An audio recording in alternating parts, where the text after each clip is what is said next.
हदगाव तालुक्यात सध्या शेतशिवारात सोयाबीन पिकाच्या कोळपणीची जोरदार लगबग सुरू आहे। पिकाची वाढ अधिक जोमदार व्हावी, तणांचा प्रादुर्भाव कमी व्हावा आणि खतांचा योग्य लाभ पिकांना मिळावा यासाठी शेतकरी यंत्रांच्या तसंच मजुरांच्या मदतीने मशागतीची कामे युद्धपातळीवर पूर्ण करत आहेत। सुरुवातीच्या पावसावर विश्वास ठेवून करण्यात आलेल्या पेरणीनंतर उगवण समाधानकारक झाल्याने शेतकऱ्यांमध्ये आशेचं वातावरण निर्माण झालं आहे।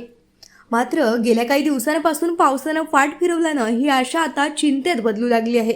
सोयाबीन सध्या वाढीच्या महत्त्वाच्या टप्प्यावर असून या अवस्थेत पुरेशा पावसाची नितांत गरज आहे। पाऊस लांबल्यास पिकांच्या वाढीवर तसंच भविष्यातील उत्पादनावर विपरीत परिणाम होण्याची शक्यता शेतकरी व्यक्त करत आहेत। एकीकडे कोळपणीची कामे वेगाने सुरू असताना दुसरीकडे प्रत्येक शेतकऱ्याच्या नजरा आभाळाकडे लागल्या आहेत।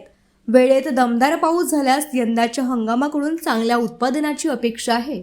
मात्र पावसाचा खंड कायम राहिल्यास शेतकऱ्यांवर पुन्हा एकदा नैसर्गिक संकटाचं सावट गडद होण्याची भीती व्यक्त होत असून वरुण राजानं लवकरात लवकर कृपावृष्टी करावी अशी प्रार्थना हदगाव तालुक्यातील बळीराजा करत आहेत।